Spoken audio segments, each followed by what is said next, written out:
Aix-la-Chapelle, August blank, 1804 blank.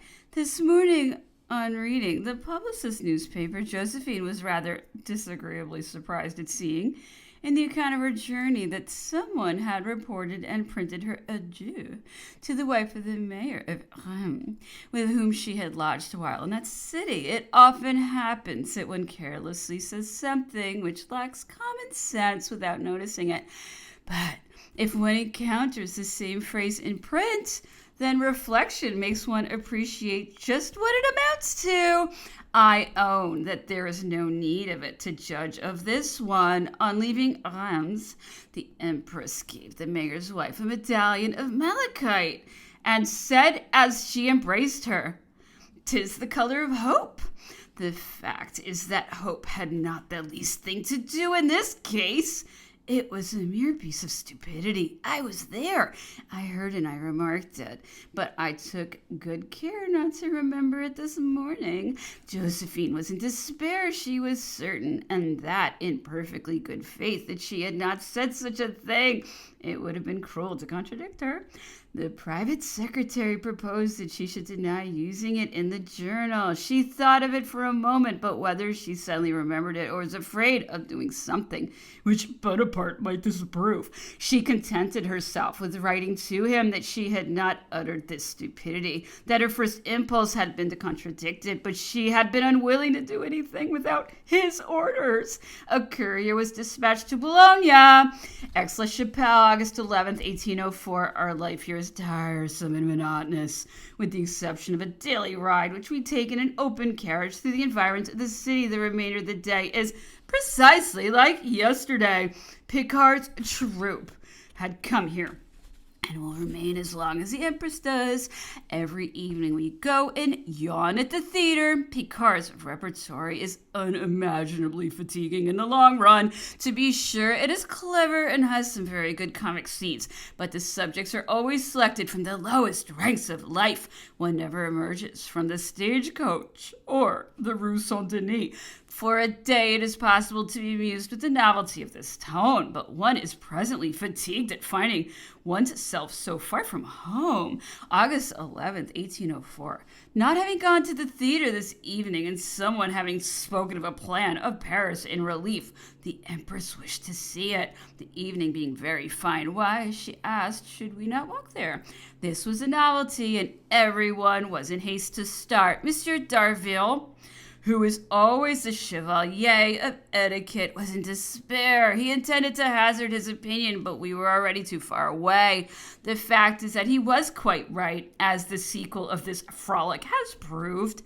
The streets being almost empty in the evenings, we met hardly anybody in going. But while we were examining this plan, the rumor of our excursion got around, and when we came out, there were candles in all the windows and the whole populace on our route. We must have formed a sufficiently amusing cortege. Those gentlemen with their hats under their arms and swords at their sides, who gave us their hands and aided us to pass through the crowd which pressed around us, and whose tatters presented a rather startling contrast with our feathers, our diamonds, and our long dresses. At last we reached the hotel of the prefecture. The Empress felt then that she had acted thoughtlessly, and she frankly acknowledged it. August 13th, 1804. It was said this evening that the Emperor would soon arrive here. That will impart a little movement and variety to our habitual circle, which is perfectly monotonous.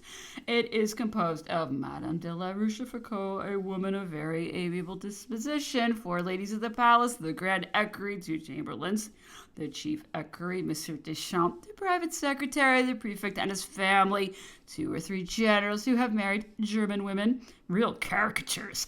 I must add one very amiable woman, Madame de Simonville, wife of the French ambassador to Holland. By her first marriage, she was Madame de Montholon. She has had 2 sons and 2 daughters. One is Madame Despair. The other, who is married to General Joubert, became the wife of General MacDonald by a second marriage. This young and lovely woman is dying. She came here to take the waters. Her mother, Madame de Simonville, accompanied and takes care of her.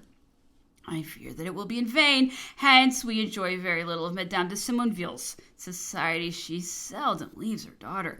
Aix-la-Chapelle, August 14th, 1804. I remained alone quite a long time with Josephine this morning. She talked to me with a confidence with which flattered me very much. If I had not seen daily, this abandon is natural and necessary to her. The estimate I have formed of her character is perhaps premature, since I have known her so short a time. However, I do not believe I am mistaken.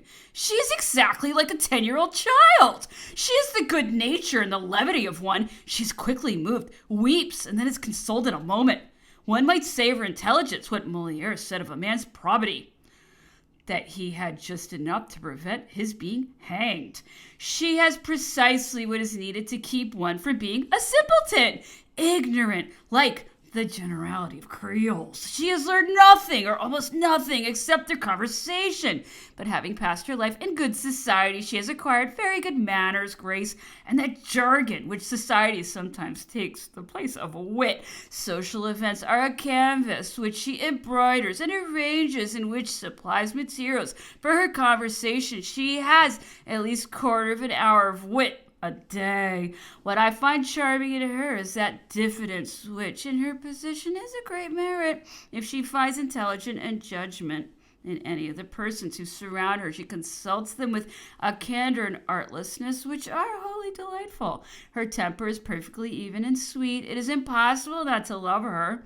I fear that this need of opening her heart, of communicating all of her ideas, all that passes between her and the emperor, must deprive her of much of his confidence. She complains of not possessing it. She told me this morning that never in all the years she has spent with him has she seen in him a single moment of unreserve, that if at some moments he shows a little confidence, it is only to excite that of the person to whom he is talking, but that he never reveals his entire thought. She says that he is very superstitious, that one day, being with the army in Italy, he broke in his pocket the glass which covered her portrait, and then he was in despair, convinced that it was a warning of her death. He had no repose until after the return of the courier, whom he sent to reassure himself. This conversation led Josephine to speak to me about this singular prediction which was made to her just as she was leaving Martinique. A sort of gypsy said to her, "You are going to France to be married. Your marriage will not be happy. Your husband will die in a tragic manner. You will incur great dangers yourself at that period, but you will come out triumphantly from them. You are destined to the most glorious condition, and without being a queen, you will be more than a queen." She added that being very young then, she paid very little attention to this prediction, that she only remembered it at the time when Monsieur de Beauharnais was guillotined, that she spoke of it then to several ladies who, like herself, were imprisoned in the days of the terror, but that at present she saw it accompanied in every point. It was very singular chance which has brought about the coincidence between this prediction and her destiny. August 15th, this morning while driving, Josephine continued the conversation begun yesterday. I was alone with her in the carriage. She talked to me about Mr. de Talleyrand. She claims that he hates her, and without any motive but the injuries he has done her. Alas, it is too true that he who has offended never pardons. These words are written large in the history of the human heart. The offended person may forget it, but conscience never fails to remember. During Bonaparte's sojourn in Egypt, at a time when everyone regarded him as ruined, Monsieur de Talleyrand, who was always at the feet of power, had been in various circumstances very impolite to Madame Bonaparte one day. Especially, he was dining with her at the house of Barras.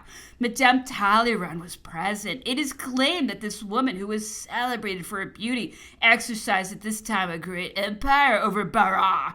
Monsieur de Talleyrand placed near her, and Madame Bonaparte showed so much grace in the attentions with which he surrounded Madame Talleyrand, and so little politeness towards Madame Bonaparte, that the latter, who knew him to be the perfection of courtiers, concluded that General Bonaparte must be known to be dead for him to treat her so badly, because if he had thought he could ever return to France, he would have been afraid he might avenge the slights put upon his wife in his absence. This idea Uniting with wounded self-love made her leave the table in tears.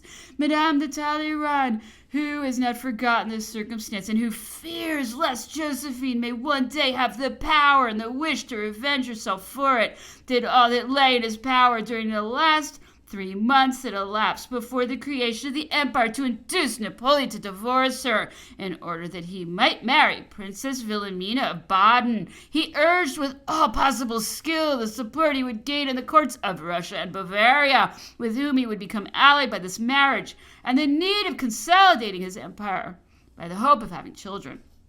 The emperor wavered a little, but he finally resisted, and Josephine has no more anxiety on that account. Although she has not much intelligence, she is not lacking in a certain sort of cleverness. She has known how to profit by the superstitious weakness of the emperor, and she sometimes says to him, "They talk of thy star, but it is mine that influences thine. It was to me that a lofty destiny was predicted." This idea has probably contributed more than people think to the overthrow of Monsieur de Talleyrand, his schemes, and to tighten the bonds he wished to break. Josephine has just told me a rather piquant anecdote. Madame de Stael wrote to Count Louis de Narbonne not long since, as she was sending her letter by a man whom she believed trusty. She expressed her whole mind. She was particularly sprightly concerning persons who have accepted places at court since the creation of the empire. She added that she hoped that she would never be chagrined in reading the journal by seeing his name besides theirs. The man entrusted with this letter carried it to Fouché. The latter, after paying for this rascally transaction, read it, copied it, and having closed it up again with care, said to the man, "Fulfill your commission, get Monsieur de Narbonne's answer, and bring it to me," which he did not fail to do. The count replied in the same tone, "They say that we were not spared in this response. I forgive him with all my heart. I'm tempted to laugh at myself at the bizarre ensemble that we present. This court is a veritable harlequin's dress, but if the costume has all the requisite motleys, harlequin has not all the graces of his state. His awkwardness is in singular contrast with the great nobles by whom he is surrounded. I am sorry that one can set over against the count's pleasantries his assiduity in the circles of Cavaceres and all the ministers. Josephine claims that this letter, of which Napoleon is reminded by each obeisance of Monsieur de Narbonne, and he makes a good many of them, deprives them of all their grace, and that he will never obtain anything. August 16th. I perceive by the redoublement of politeness in the persons who surround the Empress how much I am daily losing in their esteem. At court, it is in this way that one must measure the degree of attachment one inspires. For some days, I had been astonished to find that I had become the object of general attention. To tell the truth, I did not know to what to attribute it, and in my innocence, I might perhaps have laid it to my own merits. Who knows just how far self-love might have misled me?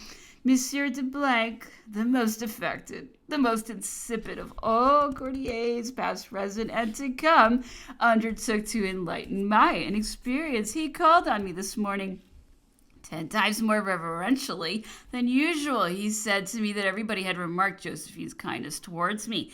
Hour-long conversations together, the attention with which she offered me every day at breakfast, the dishes she found in front of her, that, for his part, he had been particularly pleased on remarking these distinctions, but that they had become a subject of jealousy to many persons. I laughed at the importance which he attached to all that, and I privately promised myself no longer to put to my own credit attentions which I owe only to the whim of the sovereign. August 16th. Today we have had a grand ceremony in the church for the distribution of several decorations of the Legion of Honor. They had been sent to General Lorgues, who desired that Josephine should give them herself. The clergy came to receive her at the door of the church. A throne was prepared for her in the choir, and everything had a solemn appearance. General Lorgues made a speech, but he is more brave than eloquent. He knows how to fight better than he knows how to speak in public. He said to us in this discourse that he thought himself happy in seeing beauty on the throne and virtue beside it. If this is not his exact phrase, It is at least his thought. We could all feel aggrieved at this compliment, since to one he accorded virtue without beauty, to the other beauty without virtue. But we all laughed a good deal over it when we came out. The Empress told us that she was very well content to have virtue for her lot, and asked to which one of us that of beauty had been awarded. Self-love stood ready to persuade each one that she had been intended, and we mutually took the credit of the compliment. Aix-la-Chapelle, August 18th, 1804. Everything is in commotion in the palace. Bonaparte arrives tomorrow. It is extraordinary that in a situation like this one should not be loved. That would be so easy when one has only to will to make people happy in order to do so. But it seems that he does not often have this will, for from the first footman to the first officer of the crown, each one experiences a sort of terror at his approach. The court will become more brilliant, the ambassadors not having been newly accredited since the metamorphosis of the consul into an emperor will all arrive to present their letters. We shall remain here several days longer. We shall go to Cologne and Coblentz and remain some days in the city, and from there to Mayence, where all the princes who are to form the Rhine Confederation will assemble. August 19th, 1804. He has arrived, and espionage along with him. The vexations which ordinarily form his cortege have already banished all gaiety from our little circle. His return has apprised us that among a dozen persons who were appointed to accompany Josephine here, there is one who is entrusted with the part of spy. Napoleon knew on arriving that on such a day we had made an excursion, that on such another day we had breakfasted with Madame Semonville in a wood in the environs of Aix-la-Chapelle. The informer, whom we know, thought she would make her recital more meritorious by attributing to General Lorges, who is young and has very agreeable manners, the fault of a poor old military man who, probably, having been a soldier longer than an officer, did not know that one should not sit down before the Empress on the same sofa. Josephine was too kind to show him that he had done an unsuitable thing. She was afraid of humiliating him. This proof of her goodness of heart had been transformed into a guilty condescension in favor of a young man for whom she must have a great deal of indulgence and kindness, since he could feel himself so perfectly at ease with her. This was the conclusion it was intended that the emperor should draw. Luckily, the circumstance so likely to be remarked had been so, and it was not difficult for Josephine to prove who was the guilty person. His age, his lack of experience of society, have effaced all the black with which this action had been painted. How can one help being astonished that a man who has passed his life in camps, who has been nurtured and brought up by the Republic, should attach importance to such trifles? The love of power is doubtless natural to man. A child does for the plaything which he disputes with his comrade what sovereigns do, a more advanced age, for the provinces. They wish to wrest from each other, but how far is it from that noble pride which wishes to dominate its equals to this code of etiquette which forms at present the dearest occupation of Napoleon? I was wondering this evening, as I looked at all these men standing up and not daring to move a step outside the circle they formed, why it is that the powerful of all times and of all countries have attached the idea of respect to constrained attitudes. I think they find the sight of all these men bent incessantly in their presence sweet, because it is a continual reminder of their power over them. August 20th, 1804. This morning Napoleon received all the constituted authorities of the city. They issued from this audience confounded, astonished to the last degree. "What a man!" said the mayor to me. "What a prodigy! What a universal genius! How is it that he knows this department so distant from the capital better than we do? Not a detail escapes him. He knows everything. He's acquainted with all the products of our industry." I smiled. I was greatly tempted to inform this honest man, who was going to retail his admiration throughout the city, that it would bear a good deal of abatement that this perfect acquaintance which Napoleon displayed to them is a piece of charlatanism with which he subjugates the vulgar. He has had thoroughly exact statistics drawn up of France and its reunited departments. When he travels, he takes with him the manuscript books which relate to the countries he is to visit. Then he learns by heart an hour before the audience, and he appears, talks about everything with the air of a man whose mind embraces all the vast country he governs, and leaves these good people wrapped in admiration. An hour afterwards, he no longer knows a word of what excited this admiration.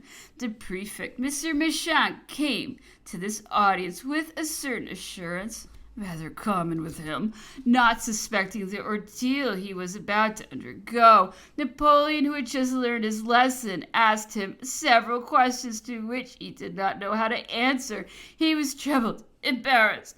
"Monsieur," said the emperor to him, "when a man does not know a department better than this, he is unworthy to administer it," and he removed him from office. Such was the result of today's audience. Aix-la-Chapelle, August 21st. I am often tempted to inform Napoleon, who asked so many questions about the usages of the old court, that grace and urbanity prevailed there, that in it women dared to converse with princes. Here we are precisely like little girls who are going to be examined in catechism. Napoleon is very much offended if anyone ventures to address a remark to him. Half lying down on a sofa, he alone supplies the conversation, for nobody replies to him except by "yes" or "no, sire," pronounced very timidly. He usually talks about the arts, such as music and painting. He frequently takes love for the subject of conversation, and God knows how he talks about it. It does not belong to a woman to judge a general. Hence, I shall not presume to speak of his military feats, but the spirit of the salon is our province, and concerning that, it is permissible to say that he has none at all. August 22nd, 1804. It must be that this need of adulating power is very general, since not even the priests are exempt from it. This morning we were shown what are called the grand relics. They were sent as a present to Charlemagne by the Empress Irene, and have been preserved since that time in an iron press contrived in a wall. This press is opened every 7 years to show the relics to the people, a circumstance which attracts a very considerable multitude from all the surrounding regions. Each time that the relics are replaced in the press, the door is walled up and not opened again for 7 years. Josephine had a wish to see them, and although the 7 years had not elapsed, the wall was demolished. Among these relics, a little silver gilt casket attracted particular attention. The priest who showed us his treasure piqued our curiosity by saying that the most ancient tradition attached a great happiness to the possibility of opening this coffer, but that so far nobody had been able to do it. Josephine, whose curiosity was keenly excited, took it in her fingers, and it opened almost at once. There were no external traces of a lock, but there must have been some secret for opening the interior spring.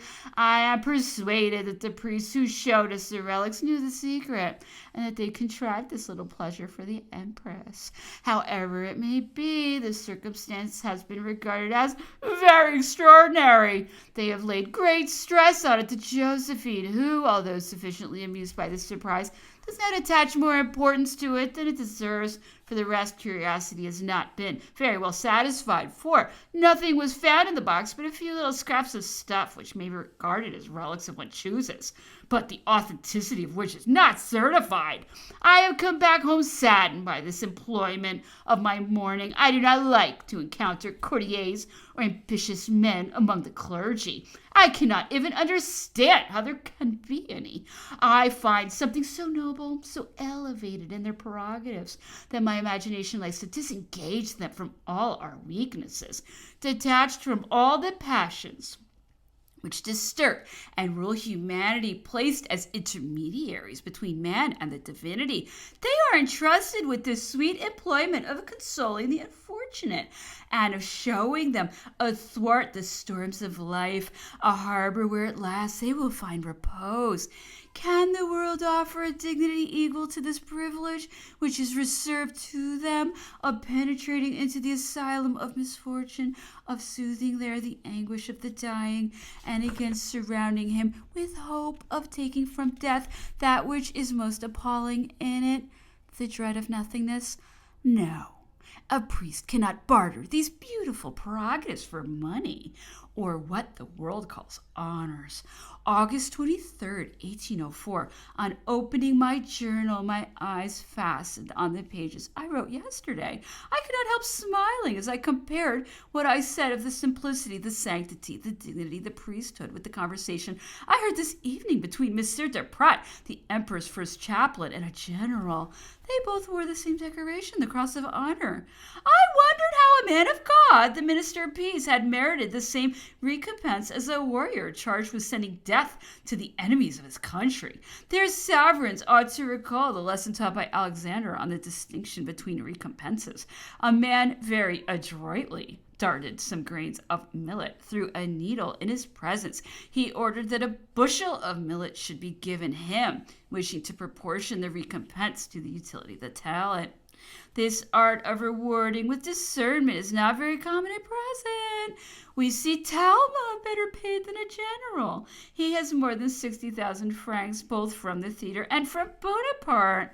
I leave the comedian and return to Monsieur de Pratt. While listening to his brilliant philosophic conversation this evening, I was reminded of the piquant question once addressed to him by a very witty man who found himself in his company at a dinner of 25 persons, and who asked him, "Monseigneur, do you believe in God?" August 24th. The Emperor plays whist nearly every evening with Josephine and Madame La Rochefoucauld. The fourth person is chosen from persons who come to the drawing room this evening. It was the Duke de Rammenberg. Was to be the fourth. The Emperor found it rather stimulating to play with a blind man. I was about to sit down at the tiresome lotto table when the first chamberlain came to tell me that Napoleon had designated me for his whist. I replied that I had but one difficulty, which was that I had never learned the game.